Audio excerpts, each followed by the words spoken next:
Welcome to the Wasteland's darkest confessions. I'm here to tell you stories that the NCR doesn't want in their official reports. This video covers what happened when humanity finally developed a cure for the Forced Evolutionary Virus, the thing that created super mutants. It sounds like a victory. It wasn't. What if I told you that the cure for FEV killed more super mutants than the Masters War ever did? That places like Jacobstown fell silent not from Brotherhood purges, but from something called humanitarian intervention. That we found a way to eliminate super mutants that looked so much like mercy, most people celebrated it. The science worked perfectly. The mortality rate was exactly what we calculated, and an entire subspecies vanished from the wasteland because we decided extinction was easier than coexistence. This is the testimony of someone who was there, who helped create Panacea, who watched it deploy, who carries the weight of what happened. It's a story about super mutants like Marcus, Lily, and countless others who tried to live peacefully and died anyway. It's a story about how cures can be weapons and how genocide can wear the language of medicine. And if you genuinely enjoy this kind of dark storytelling, consider subscribing and liking the channel, but only if it truly resonates with you. Because these stories matter, these warnings matter, and someone needs to remember what happened when we cured the FEV virus. Someone needs to remember that we succeeded. I used to think I understood science. Clean rooms, peer review, the scientific method keeping us honest. Then I held the vial in my hand and realized I was holding genocide in a bottle. My name does not matter anymore. What matters is that I was there when they made it real. When Panacea went from theory to practice, I watched the first test. I will carry that image until whatever remains of my conscience finally gives out. Let me start where most testimonies start, with the lie we told ourselves. We called it a breakthrough. The NCR scientists, the Brotherhood scribes, even a handful of ex-Enclave researchers who had nowhere else to go, all crammed into a facility that used to be a pre-war pharmaceutical lab. We had one goal: eliminate FEV from the genetic code of super mutants. Cure them, save them. Noble words for what became the end of an entire subspecies. The project began with hope, or at least what we pretended was hope, after 2 centuries of FEV mutations. After the Masters' defeat, after Mariposa fell, super mutants had become part of the wasteland's fabric. Some were raiders, yes, brutal and mindless. But others, you knew their names. Marcus, the old soldier who ran Jacobstown. Lily, the grandmother trapped in a hulking body who still sang lullabies to bighorners. Forks, who chose philosophy over violence in the ruins of Vault-87. They were people. Mutated, massive, but people. The breakthrough came from studying Brian Virgil's work. That Institute scientist who infected himself with FEV to survive the glowing sea, then reversed it with a retrovirus. His serum proved it was possible, that FEV modifications were not permanent. We replicated his research, refined it, scaled it. What took him months in a cave took us weeks in a proper lab. We created Panacea, a second-generation retrovirus that did not just cure one strain of FEV, it targeted the core mechanisms that made all FEV work.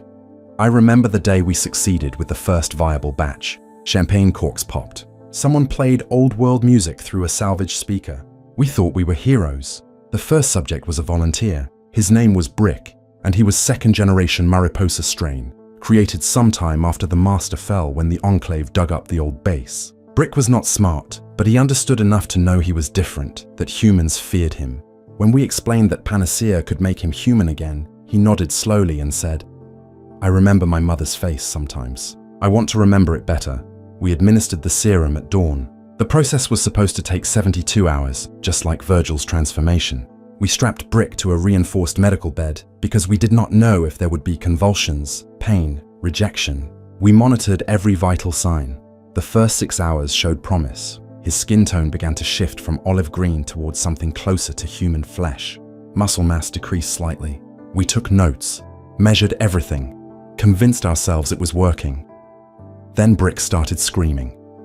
Not the roar of a super mutant in combat, but the high-pitched shriek of a human vocal cord tearing itself apart as it tried to shrink back to normal size. His body was regressing, but not gently. Bones cracked as they compressed. Organs that had spent decades enlarged and overclocked began to fail as FEV's regenerative properties vanished. Brick's liver, mutated to process incredible toxins, shut down when the retrovirus stripped away its enhanced functions. His heart, massive and powerful, began to flutter as it tried to return to human dimensions while still pumping blood through a body that was half mutant, half human. We tried to stabilize him. IV fluids, stimulants, everything in our medical arsenal. Nothing worked. FEV had made him immortal in a sense, constantly regenerating, immune to disease and aging. Panacea took that away, and his body, 200 years old in cellular terms, collapsed under its own weight. Brick died at hour 19. His last words were, "I see her now. I see Mama," before his eyes rolled back and the monitors flatlined. We performed the autopsy in silence. Every organ showed signs of catastrophic failure. His bones were riddled with microfractures. His brain had suffered multiple hemorrhages as neural pathways, enlarged and enhanced by FEV, tried to compress back to human size. Cause of death was listed as multiple organ failure, but the real cause was simpler. We took away the only thing keeping him alive.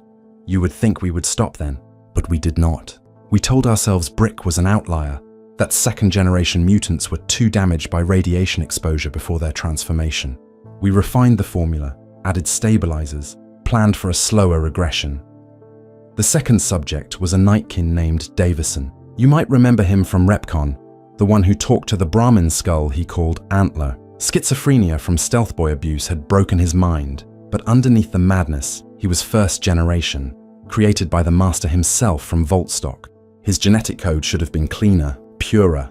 He volunteered because Antler told him to. I remember thinking that was a red flag we ignored. Davison lasted 34 hours. The regression was slower, gentler, but it still killed him. His heart stopped first, unable to adjust to the rapid changes. We lost him on the table while trying to restart it. After Davison, the facility changed. The champagne was gone. The music stopped. We moved like ghosts through the corridors, running calculations, adjusting formulas, trying to find the balance that would let a mutant survive the transformation. But every simulation told us the same thing. FEV had given super mutants functional immortality, constant cellular regeneration that kept them alive far beyond human limits. Panacea removed that regeneration. The older the mutant, the more dependent their body was on FEV's effects, the less chance they had of surviving the cure.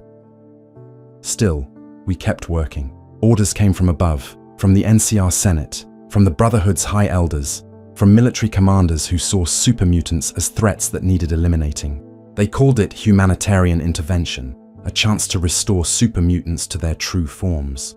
But I read the classified memos. The real motivation was simpler: remove the super mutant threat permanently. Phase 2 of the project was not about curing volunteers. It was about deployment. Panacea was airborne stable. We could load it into artillery shells, detonate them over super mutant settlements, let the retrovirus spread through the air. Anyone infected would begin the transformation whether they wanted it or not. The engineers calculated dispersal patterns. The tacticians identified targets. Jacobstown was high on the list. I need you to understand what that meant. Jacobstown was not a raider camp. It was a refuge, a place where first-generation mutants like Marcus had built something resembling peace. They farmed, traded with nearby settlements, kept to themselves in the mountains. They were the success story, proof that super mutants could coexist with humans. Panacea would kill them all. Marcus was over 200 years old. His body was pure FEV, every cell rebuilt by the virus decades ago. The retrovirus would strip away his regeneration, and his ancient biology would shut down within days. The same would happen to Lily, to every Nightkin suffering from Stealth Boy dementia, to the old mutants who had fought for the Master and then chosen peace when the Unity fell. The younger mutants, second and third generation, might survive the transformation, but most were already mentally damaged from radiation exposure or incomplete FEV strains. Reverting them to human would not restore their minds. They would be brain-damaged humans instead of brain-damaged mutants, assuming they survived at all. I ran the numbers 50 times. Mortality rate was projected at 85% within the first week of exposure.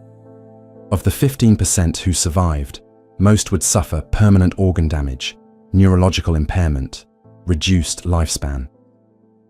We were not offering a cure, we were offering a death sentence with extra steps. The project director, a Brotherhood paladin named Ashford, reviewed my findings and said, "This is acceptable." The Brotherhood has been trying to eliminate super mutants for 2 centuries. If some die during the cure, that is unfortunate but necessary. We proceed with field testing. Field testing meant real targets. We identified a small raider camp in the ruins of Nevada, 24 super mutants who had been harassing caravans. The morality was easier to justify. These were hostiles, killers. If Panacea worked, we would save human lives. If it did not work perfectly, well, they were raiders anyway. The strike happened at midnight. Artillery shells loaded with Panacea rained down on the camp. The retrovirus was aerosolized on impact, invisible, odorless, spreading through the air faster than the mutants could react. By the time they realized something was wrong, they had already been infected. We monitored from a distance with long-range sensors. Thermal imaging showed their body temperatures spiking as FEV began breaking down.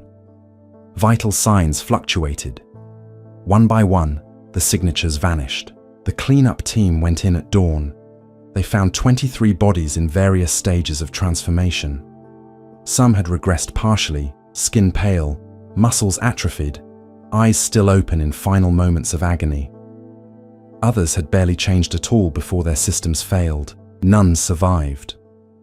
The youngest mutant in the camp was maybe 40 years old, created during the Enclave's excavation of Mariposa. He came the closest to completing the transformation, his body nearly human when his liver gave out. The oldest was a first-generation Unity veteran, his body so dependent on FEV that he died within hours of exposure. Ashford reviewed the footage and said, acceptable losses. Increase the payload for the next test. We moved to a larger target within the month. That was when I understood what we had really created. Panacea was not a cure. It was a weapon. The name itself was a lie. Panacea means universal cure, something that heals all ills. What we made was selective extinction. And the worst part? It would work. Deploy enough Panacea and you could eliminate every super mutant in the wasteland within a year. The raiders would die. The threats would die. But so would Marcus. So would Lily. So would every mutant in Jacobstown, in Broken Hills, in any settlement where they had found peace. The NCR saw this as a final solution to the super mutant problem. The Brotherhood saw it as purging abominations from the world.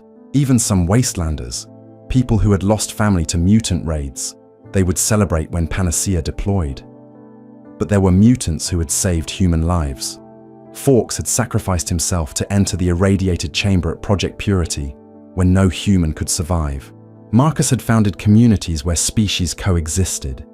Even some raiders had histories, former Unity soldiers who had been lied to by the Master, then abandoned in a world that hated them. The cure would kill them all. I stole the research 3 weeks before the next scheduled deployment. Every file, every formula, every tactical plan. I encrypted it, hid it, and then I did something I thought I would never do. I warned them. Getting to Jacobstown was the hardest journey I have ever made. The mountains are treacherous, the wildlife hostile, and I had to avoid NCR patrols who would have shot me as a deserter, but I made it. I walked past the guards at the gate and asked to speak with Marcus. He listened to everything I said. He did not interrupt, did not show anger or fear, just listened with those ancient eyes that had seen the rise and fall of the Master's unity. When I finished, when I laid out what Panacea would do to him and his people, he was quiet for a long time. Then he said, "So they finally found a way to kill us that looks like kindness. I always wondered when that would happen." I told him there might be survivors, that the younger mutants had a chance. Marcus shook his head slowly.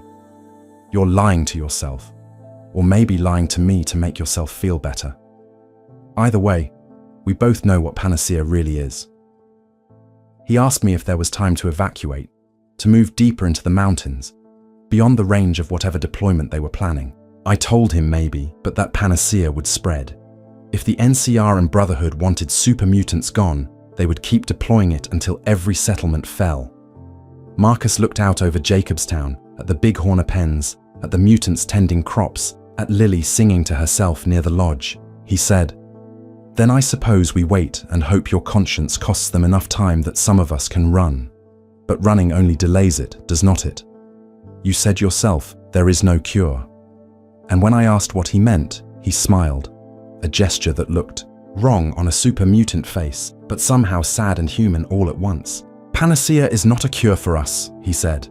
"It is a cure for the wasteland's super mutant problem. The patient they are curing is humanity. We are the disease they are eliminating." Marcus asked me to stay the night, not because Jacobstown was safe, nowhere was safe anymore, but because he wanted me to see something before I left. He said, understanding what we were about to lose might matter to someone, even if that someone was just a guilt-ridden scientist looking for absolution. I followed him through the settlement as evening fell. The temperature dropped fast in the mountains, and I watched super mutants move through their routines with a strange domesticity I had never associated with their kind. One group played cards outside the lodge, their massive hands handling the fragile pre-war deck with surprising delicacy. Another worked on repairing a fence, arguing good-naturedly about whether to reinforce it with metal or wood. Lily was still, at the bighorner pen, and as we passed, I heard her humming something that took me a moment to recognize. "Rockabye Baby," the same lullaby my own mother sang to me, before the bombs, before everything. Marcus caught me staring. "She was 75 when the Master's army raided Vault 17, he said. Had grandchildren. Becky and Jimmy, she calls them in her sleep. Sometimes she remembers they're dead. Most times, the stealth boy damage keeps her in a loop where they're still young and she's still their grandmother." I asked if the Nightkin medication helped. Marcus shrugged, a gesture that moved his entire massive frame. "Dr. Henry's been working on a cure for the schizophrenia for years. Never found one that works without taking away the memories too. Lily can choose between madness with her grandchildren or sanity without them." He paused, looking at her. "She chooses the madness, wouldn't you?" We walked further, and Marcus pointed out other mutants, telling me their stories. "That one there, his name's Neil. First generation, like me. He was a caravan guard before the Master's army took him. Spent 40 years trying to hunt down other Unity survivors for revenge before he realized revenge was pointless. Now he helps traders get through the mountain passes safely." He gestured to another. "That's Keen. Nightkin. Paranoid, angry, barely holding it together. But he's here instead of out raiding because he still believes there's a cure for what the stealth boys did to his mind. Hope keeps him civil. Take away hope, and he'll kill everyone in this settlement before you can blink." I realized what Marcus was doing. He was making me see them as individuals, not as data points in a mortality projection. Every mutant in Jacobstown had a history, a reason for being there, a thread connecting them to the human they used to be. Panacea would sever all those threads. We reached the lodge, and Marcus invited me inside to his office. The room was surprisingly organized for a super mutant space. Shelves lined with pre-war books, maps of the wasteland marked with safe routes and dangerous zones, even a chess set on a small table. Marcus poured himself a drink from a bottle of whiskey. Where he got it, I did not ask, and offered me one. I accepted. My hands were shaking. "Tell me about the science," Marcus said. "Not the weapons deployment, not the politics. Tell me what Panacea actually does to us." So I explained it, the technical details I had avoided before. How FEV creates a quad helix DNA structure that constantly repairs and regenerates tissue. How this makes super mutants effectively immortal, immune to aging and disease. How Panacea is a retrovirus that breaks down that structure, attempting to revert the DNA to a standard double helix. How the reversion process is catastrophic for anyone whose body has spent decades relying on FEV's regenerative properties. Marcus listened, nodding occasionally.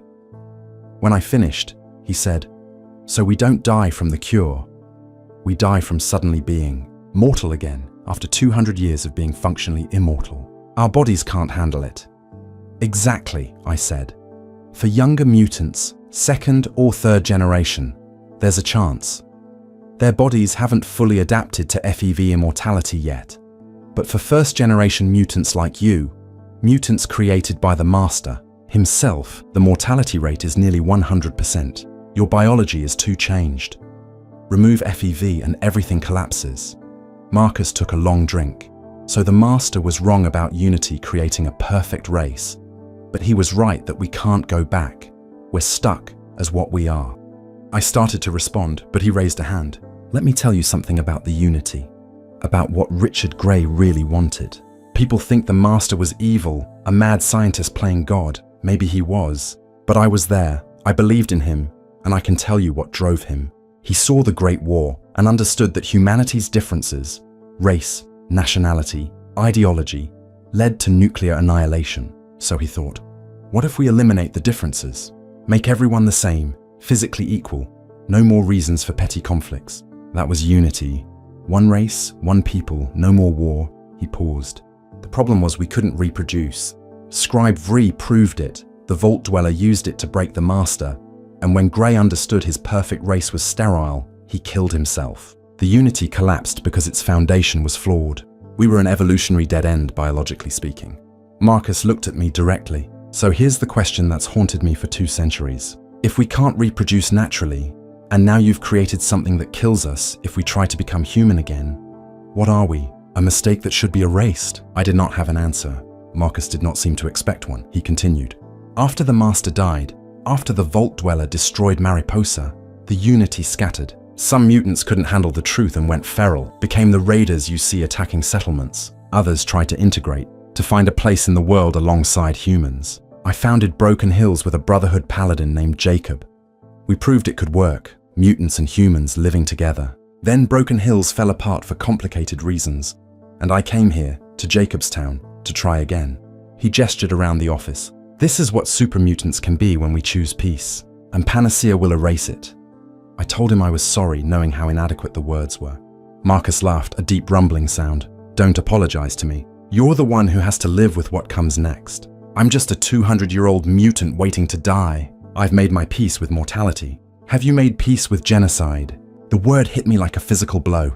Genocide. That's what this was, wasn't it? Systematic elimination of an entire group. It did not matter that we called it a cure or humanitarian intervention. The end result was the same. Super mutants would cease to exist. But they're dangerous, I said, hating how weak it sounded even as I said it. The raiders, the behemoths, the ones attacking settlements. Marcus nodded. Some of us are dangerous. So are some humans. Should we exterminate all humans because some are raiders? He leaned forward. The truth is, Panacea isn't about saving super mutants or protecting humans. It's about fear. Humans are afraid of us because we're stronger, because we're different, because we're a reminder that FEV exists and could be used again. Eliminating us eliminates that fear. It's emotionally satisfying, tactically efficient, and morally monstrous. We talked through the night. Marcus told me more stories about the Master's vision of unity, about the wars after the cathedral fell, about the mutants who chose peace and the ones who chose violence. He talked about Forks, the intelligent mutant from Vault 87, who helped the lone wanderer save the capital Wasteland, despite humans hating him. About Strong, the Mariposa mutant in the Commonwealth, who traveled with the sole survivor searching for the milk of human kindness from Shakespeare. About Uncle Leo, the pacifist super mutant who wandered the capital Wasteland, giving gifts to travelers who were too afraid to accept them.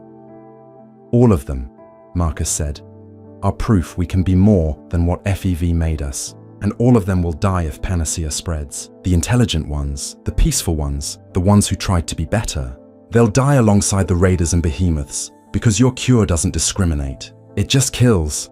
As dawn approached, I asked Marcus what he was going to do. He shrugged again. Warn the others. Help those who want to run. Find deeper hiding spots. Dr. Henry will probably try to develop a counter-agent, something to stabilize mutants during the transformation, though I doubt he'll succeed in time. He paused. And some of us will stay, accept what's coming. Maybe even volunteer for Panacea, see if we're lucky enough to survive the transformation. You'd volunteer? I asked, stunned. After everything you just told me. Marcus smiled that sad, wrong smile. I'm tired. 200 years is a long time to carry memories of everyone you've lost. If there's a chance Panacea could make me human again, even a small chance, part of me wants to take it. Go back to whatever I was before the Master's army took me. He shook his head. But I'm first generation. I'll die. So will most of us. That's just mathematics. We walked outside as the sun rose over Jacobstown. The settlement looked peaceful in the morning light. Smoke rising from cooking fires. Mutants beginning their daily routines. It was hard to believe this place was doomed, that within months or weeks it might be empty, bodies scattered, another settlement erased from the map. Marcus walked me to the gate. Before I left, he gave me something, a data chip containing records from Jacobstown, testimonies from the mutants living there, proof that super mutants were capable of civilization. Take this, he said. When Panacea deploys and we're gone, someone should remember we were here, that we tried. I took the chip. I should have said something profound, something to acknowledge the magnitude of what was about to happen. Instead, I just said, I'll remember. Marcus nodded. Then go and don't come back. When Panacea hits Jacobstown, I don't want you here trying to help. You've done enough. I left Jacobstown that morning and never returned. I've heard stories since, rumors about what happened next, but I don't know what's true. Some say Marcus evacuated the settlement before the strike came. Others say he stayed and went down fighting when NCR forces moved in. A few claim he's still out there, hiding in the deep mountains, one of the last first-generation mutants alive. I don't know. I don't want to know. Because if I found out Marcus died from Panacea, died from the thing I helped create, I'm not sure I could continue carrying this guilt. The project moved forward after I deserted. Ashford put out a warrant for my arrest, but by then I was deep in Legion territory where NCR authority meant nothing. I heard through Wasteland radio that Panacea entered limited deployment, targeting raider camps and hostile mutant strongholds. The official report celebrated it as a success. Minimal human casualties, significant reduction in super mutant threats. They never mentioned the mortality rate, never talked about how many mutants survived the cure, never acknowledged that reducing super mutant threats and exterminating super mutants were the same thing. I've been moving ever since, settlement to settlement, never staying long. Sometimes I hear people talking about super mutants in the past tense, like they're already extinct. Other times I hear rumors of isolated mutants still hiding in the wasteland, avoiding human contact, terrified of the cure that might find them. And I wonder, in my worst moments, if we did the right thing, if eliminating super mutants made the wasteland safer, better, worth the cost. But then I remember Lily singing to bighorners, Marcus playing chess, Neil guiding caravans, Forks choosing sacrifice over safety. I remember that super mutants were people, twisted and changed, but still people. And we erased them with bureaucratic efficiency and scientific precision. I carry Marcus's data chip with me always. Sometimes I watch the recorded testimonies, mutants talking about their lives, their hopes, their fears. It's unbearable, but I force myself to watch. Someone needs to bear witness. Someone needs to remember that super mutants existed, that some of them chose peace, that we destroyed them anyway because it was easier than coexistence. Panacea was supposed to be a cure, but you cannot cure someone by killing them. You cannot save a species by making them extinct, and you cannot call something humanitarian when the primary result is mass death. We created Panacea, and it worked exactly as designed. That's the horror of it. We succeeded. The super mutant problem is solving itself, one deployment at a time, one settlement falling silent, one giant going still, one more chapter of wasteland history closing forever. There's a moment that haunts me more than any other. Not Brick's death throes, not Marcus's sad smile, not even the classified projections showing Jacobstown's estimated casualties. It's smaller than that, more personal. 3 months after I fled the project, I was hiding in a settlement called Westside, on the outskirts of New Vegas. It was a poor place, struggling farmers and desperate refugees, but it was far from NCR patrols and no one asked questions. I kept my head down, helped with crops when they needed extra hands, tried to disappear into the anonymous mass of wastelanders just surviving. That's when I saw him. Mean son of a bitch. Yes, that was really his name. A bitter joke about how humans saw him. He was a super mutant, first-generation Mariposa strain, and he had been living in Westside for years. The locals tolerated him because he kept raiders away. He walked patrol routes every night, his massive frame visible against the darkness, making sure no one attacked while people slept. I watched him from a distance for weeks. He never spoke much, never caused trouble, just walked his routes and occasionally traded with settlers, ammunition for food. The children were afraid of him, but the adults nodded respectfully when he passed. He had earned his place there through years of consistent protection. Then the news came through a traveling merchant. The NCR had authorized wider Panacea deployment. The list of target zones included the Vegas outskirts. They were calling it a humanitarian corridor, offering super mutants voluntary treatment at designated facilities. Anyone who refused would be subject to mandatory exposure through aerosolized deployment. I knew what that meant. Mean son of a bitch would die, either walking into a treatment facility voluntarily or being hit by artillery shells loaded with the retrovirus. There was no third option. The NCR wasn't going to let super mutants continue existing in their territories, not when they had a solution. I should have warned him. I should have pulled him aside, explained what Panacea really did, given him time to run. But I didn't, because what would I say? That I helped create the thing that would kill him? That his years of protecting Westside meant nothing because humans decided his species was an inconvenience? That the cure offered with such humanitarian language was actually a death sentence? So I stayed silent. I watched mean son of a bitch walk his patrol routes every night, completely unaware that he had maybe 2 weeks left to live. And I hated myself for my cowardice. The deployment came on a Tuesday morning. I heard the artillery before I saw it. Distant thunder that wasn't thunder at all. 3 shells hit the outskirts of Westside, not aimed at the settlement itself, but at the patrol routes. The Panacea mist was visible in the early light, a faint shimmer that spread through the air faster than wind. Mean son of a bitch was caught in the second blast. I watched from a rooftop as he stumbled, confused, his massive form trying to make sense of what was happening. The retrovirus works fast once inhaled. Within minutes, it begins breaking down the quad helix DNA structure.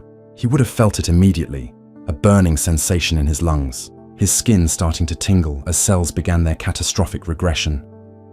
He made it back to his shelter, an old maintenance building on the edge of the settlement. I don't know if he understood what was happening, or if he just knew he was dying. Either way, he went somewhere private to do it. I found him 3 days later. The settlers had been too afraid to check on him, worried it might be contagious, not understanding that Panacea was specific to FEV-modified biology. He was lying on a mattress he had dragged into the corner, his body partially transformed. The green skin had faded to a sickly pale tone. His muscles had atrophied significantly, leaving loose skin hanging from bones that had compressed unevenly. His face, which had been brutal and inhuman, was caught somewhere between mutant and human, a horror of half-finished transformation. His eyes were open. I don't know if he died in pain or if organ failure took him before the agony got too bad. I hoped for the latter, but the expression frozen on his face suggested otherwise. The settlers buried him without ceremony. One old woman who had known him longest said a few words about how he kept them safe, how he never asked for anything beyond basic necessities, how he deserved better than dying alone in a shed. Then they covered the grave and went back to their lives. Within a week, new guards had taken over the patrol routes. Mean son of a bitch was already forgotten, but I couldn't forget, because his death was my fault. Not directly, not personally, but through the chain of causation that I helped forge. I ran the calculations, I refined the formula, I made Panacea efficient enough for mass deployment, and super mutants like mean son of a bitch paid the price. That's when I started documenting everything. Not just the science, but the stories, the super mutants who died, the settlements that fell silent, the slow extinction happening across the wasteland. Someone needed to keep a record, to bear witness to what we did. I learned about the fall of Black Mountain, Tabitha, the Nightkin who had run the radio station, broadcasting her insane messages about mutant superiority. She was dangerous, yes, unstable, yes, but she was also traumatized by the Master's death, psychically linked to him when he died. The stealth boy abuse had shattered her mind further, until her only companion was a broken robot she called Rhonda. When Panacea hit Black Mountain, Tabitha and her followers never stood a chance. First-generation mutants, all of them, their bodies too dependent on FEV to survive the transformation. The settlement became a tomb, bodies scattered through the facility, some still clutching their weapons like they thought they could fight off cellular collapse. I learned about the Mojave super mutants, the remnants of the Master's army who had traveled east over decades, settling in caves and abandoned buildings. The NCR systematically cleared them out with Panacea strikes, calling it pest control in official reports.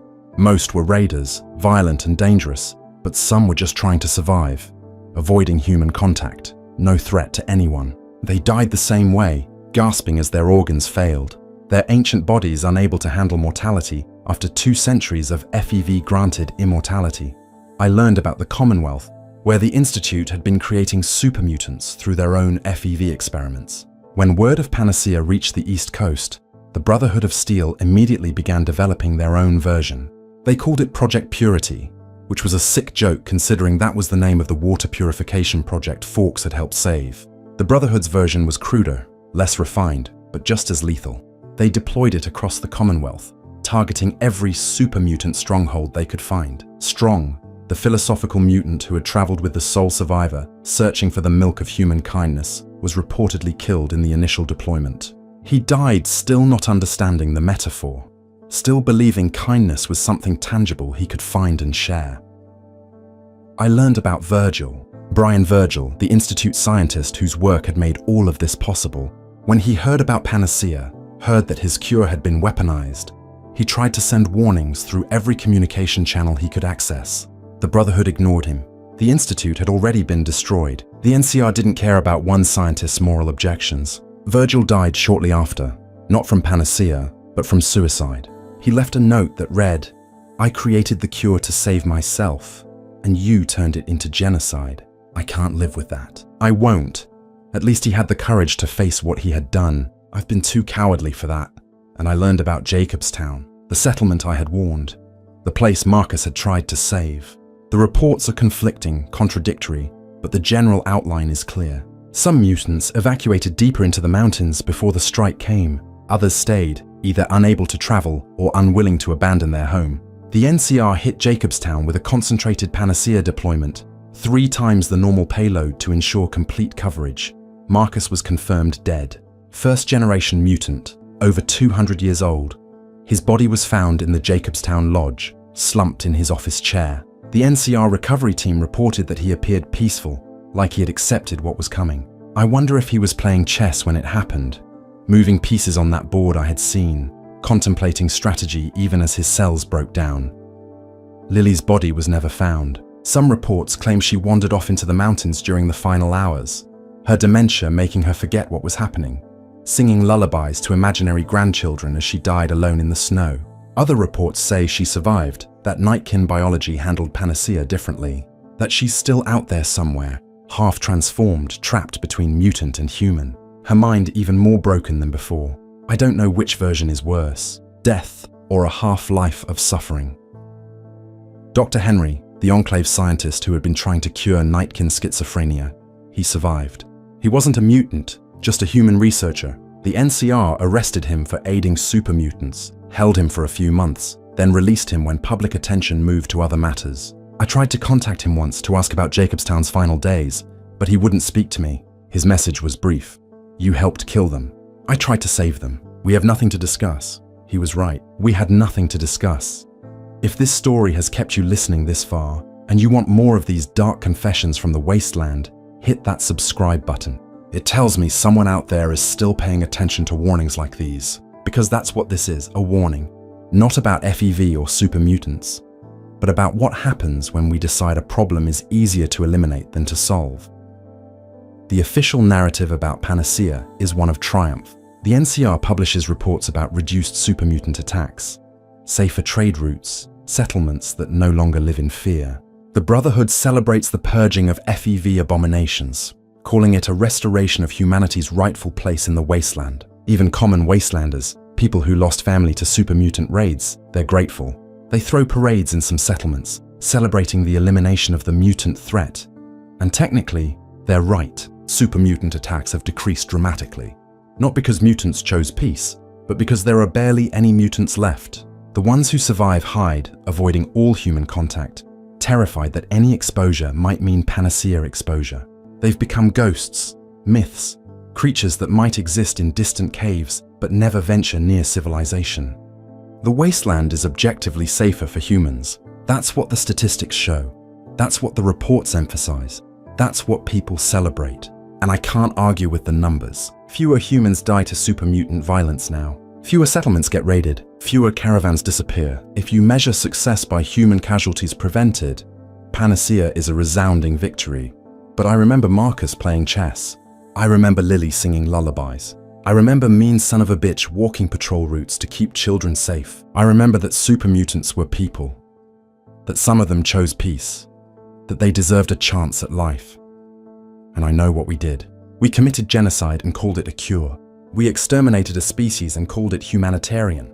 We erased an entire group of people because they were different, because they were dangerous, because they scared us, and we wrapped it in the language of medicine and mercy. There's no going back from that. FEV still exists in vaults and laboratories across the wasteland, but no one's making new super mutants. The knowledge of how to create them is too dangerous, too associated with the Master's failed unity and the Institute's unethical experiments. And even if someone wanted to recreate them, why would they? We've proven that super mutants can be eliminated whenever we choose. We've proven that cures can be weapons. We've proven that extinction is easier than coexistence. I carry the data chip Marcus gave me everywhere. Sometimes I think about releasing it, uploading it to every terminal in the wasteland, forcing people to see the testimonies of the mutants we killed. But what would that accomplish? Would it change anything? Would it bring them back? No, the dead stay dead, the extinct stay extinct, and the guilty stay guilty. What do you think really happened here? Drop your thoughts in the comments. I'd like to know if I'm the only one who feels this way, because most days I feel alone in my guilt. The world moved on from the super mutant question. It's solved now, finished, history. People are already forgetting that super mutants were ever more than monsters. In another generation, there'll be legends, scary stories parents tell children.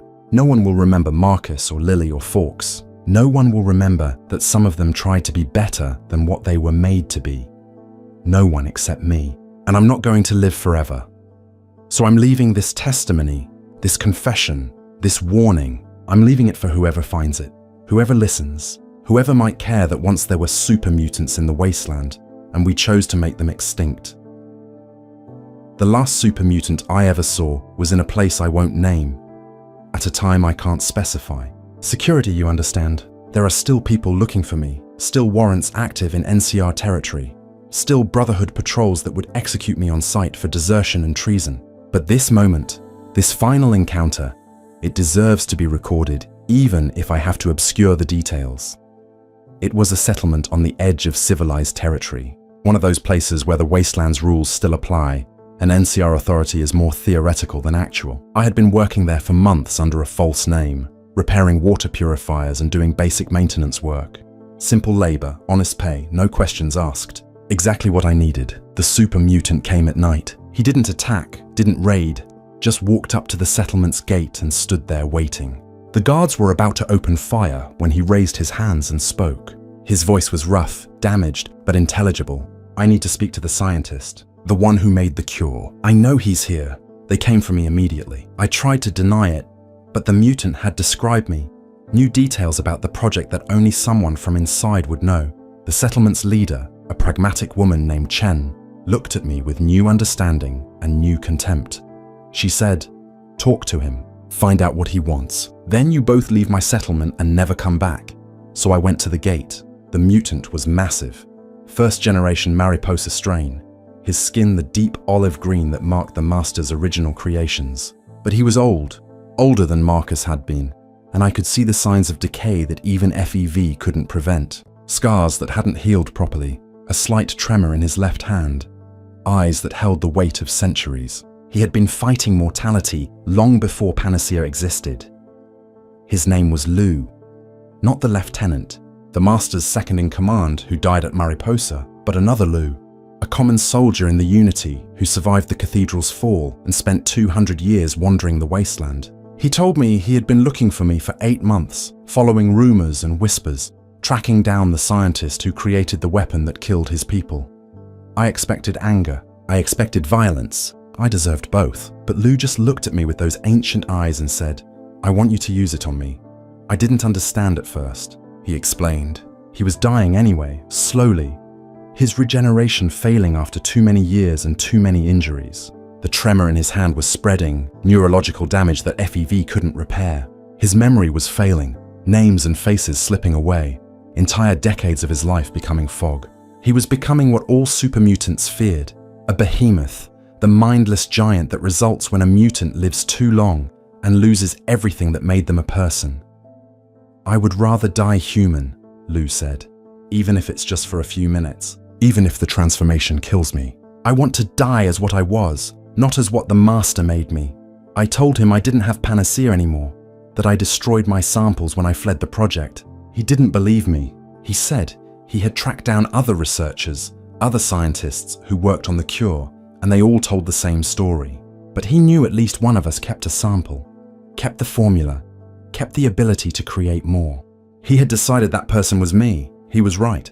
I had kept one vial, hidden in my kit, telling myself it was for research, for potential counteragents, for any number of justifications that didn't include the truth. I kept it because I wanted the option to use it, the option to destroy it, the option to end the last connection I had to the project. Lou knew. Maybe he could smell it. Maybe he could see the guilt in my eyes. Maybe he was just that good at reading people after 2 centuries of experience. He said, "Please, I'm asking, not demanding. I know I have no right to request anything from you, but I'm begging, let me die human." We went into the wasteland together, far enough from the settlement that no one would be affected if things went wrong. I set up a basic monitoring station, more out of habit than necessity. Lou sat on a rock and waited while I prepared the injection. My hands were shaking worse than his. Before I administered the dose, I asked him about the Unity, about the Master, about what it was like to believe in something so completely and then watch it collapse. Lou was quiet for a long time, staring at the stars that were just becoming visible in the evening sky. "The Master promised us peace," Lou said finally. "Not the peace of victory, but the peace of unity. No more tribes, no more nations, no more reasons to fight. We would all be the same, physically equal, intellectually enhanced, immune to the petty jealousies and hatreds that destroyed the old world." He paused. It was beautiful, that vision. Worth dying for, worth killing for, worth transforming for. "And when you learned super mutants were sterile," I asked, "that the Unity couldn't reproduce, couldn't continue?" Lou smiled, and it was the saddest expression I had ever seen on a mutant face. "That's when we learned the Master was as flawed as the rest of us. He couldn't accept that his perfect vision had a fatal flaw.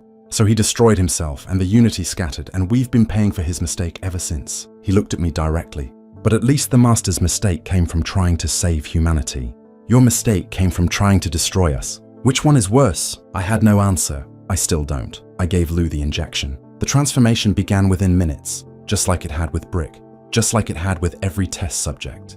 His skin began to pale, his muscles started to atrophy, his breathing became labored as his respiratory system tried to adjust to the rapid changes. But Lou had been right about his condition. He was already dying. Panacea just accelerated it. We talked during those final hours. Lou told me about the early days of the Unity, about watching the Master transform from Richard Grey into something beyond human. He told me about the first raids on caravans, the first Vault they conquered, the hope that kept Unity soldiers fighting even when victory seemed impossible. He told me about the day the cathedral fell, about the psychic scream that echoed through every mutant who had been linked to the Master, the moment they knew their leader was dead. He told me about the decades after, wandering the wasteland, trying to find purpose in a world that no longer wanted him. He had tried integration, tried living alongside humans, but it never worked. They were always afraid, always suspicious, always waiting for him to become the monster they expected. So he lived alone, in caves and ruins, avoiding civilization, surviving but not living. When Panacea started spreading, Lou said, "I thought about fighting, gathering the few mutants left, launching a final war against humanity, going out like Unity soldiers, not victims of medicine." He coughed, a wet sound that suggested internal bleeding. But what would that accomplish? We'd die either way. At least if we die from the cure, maybe history will remember us as victims instead of monsters. "History won't remember you at all," I said. "I'm sorry, but it won't.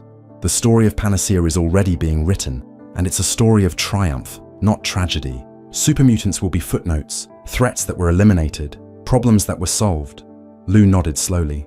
"Then make sure someone remembers. That's why I came to you. Not just for the cure, but to make sure at least one person knows what we were. Not the Master's soldiers, not the Unity, but what came after.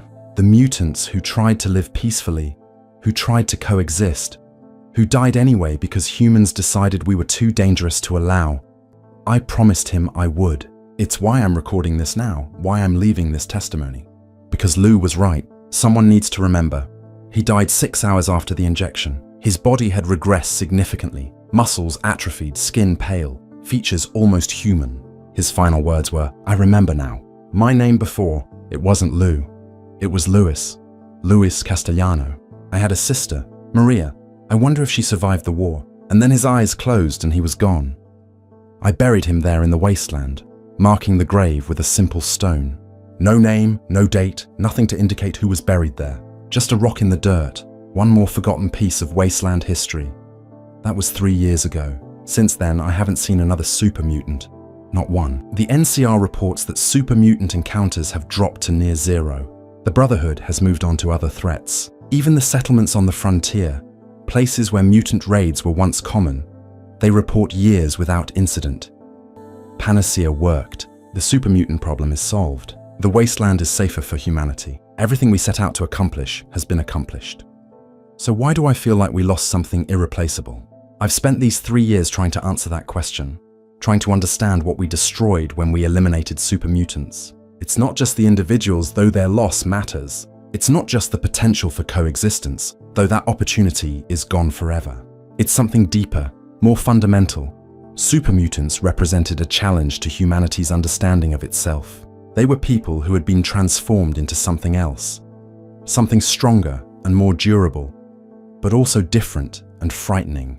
They forced humans to ask uncomfortable questions. What makes someone human? Is it biology or consciousness or choice? If someone is transformed against their will but retains their mind, are they still a person? Do they deserve rights, dignity, a chance at life? The Master answered those questions one way, by declaring super mutants superior and trying to transform everyone. The Wastelanders answered another way, by treating mutants as monsters to be killed or avoided. And we, the scientists who created Panacea, we answered by trying to eliminate the question itself. If there are no super mutants, we don't have to think about what they represent. But the question remains, even if the mutants are gone, because FEV still exists, the technology that created super mutants that's still in vaults and laboratories. Someone could use it again, create new mutants, restart the cycle. And when that happens, what will we do? Create another panacea? Another cure that kills? Another solution that exterminates? I think about this constantly. About what we've set in motion, what precedent we've established. We proved that genetic modification can be undone, that FEV transformations aren't permanent, that we have the power to eliminate an entire modified species if we choose. That's a dangerous power to possess. Who decides when it's used? Who determines which genetic modifications are acceptable and which require elimination?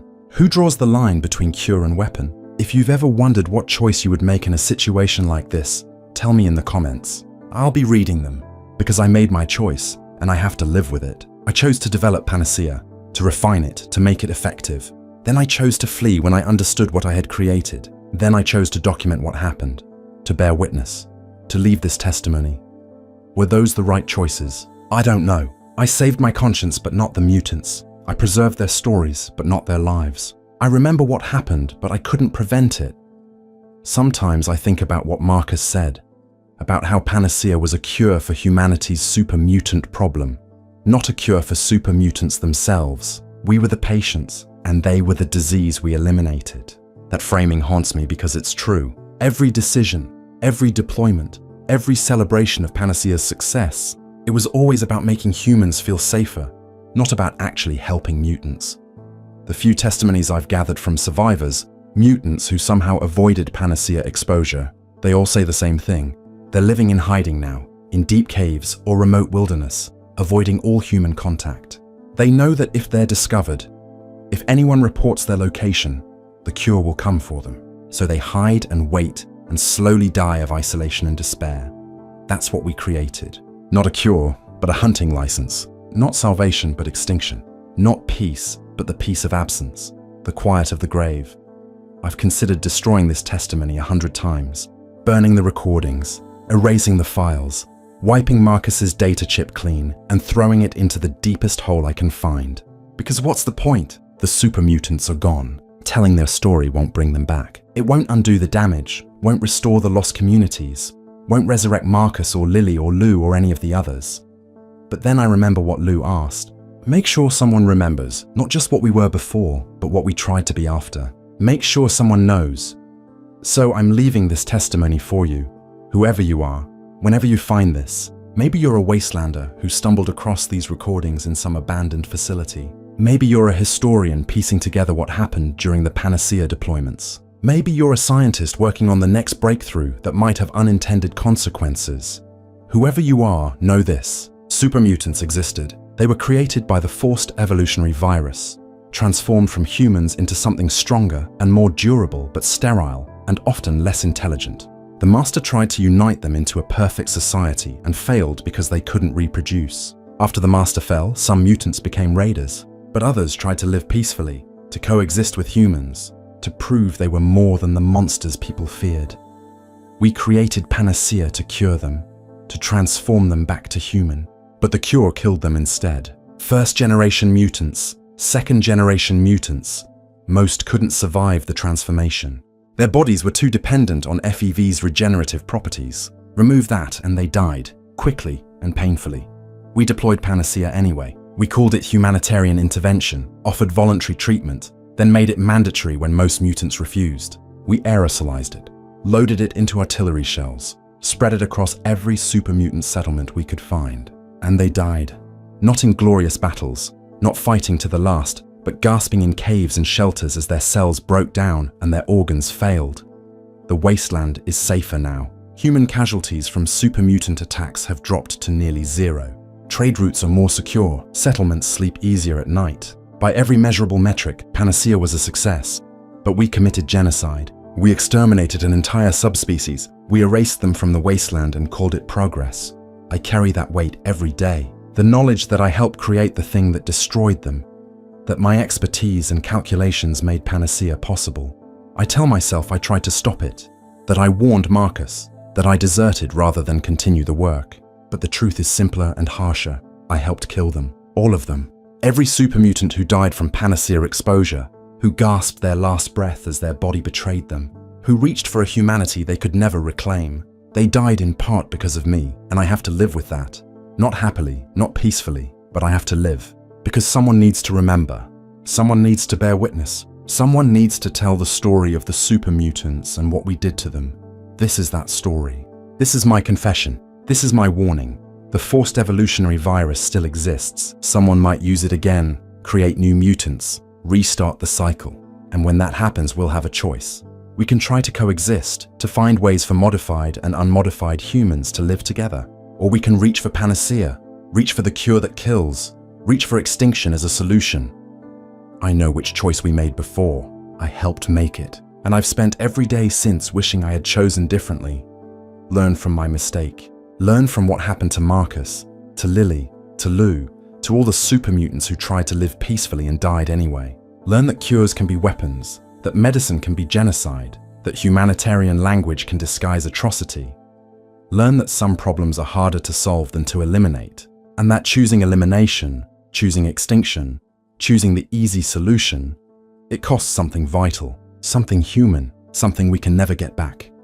The super mutants are gone now, extinct, eliminated, erased. The wasteland has moved on, but I haven't. I carry their memory, their testimonies, their final words. I carry the weight of what we did, and the knowledge that it can never be undone. And I leave this for you. This testimony, this confession, this warning. Remember them. Remember what happened. Remember that once there were super mutants in the wasteland, and we chose to make sure there never would be again. That's the story. That's the truth. That's what we did when scientists cured the FEV virus. We didn't save anyone. We just made extinction look like medicine. And God forgive us, it worked.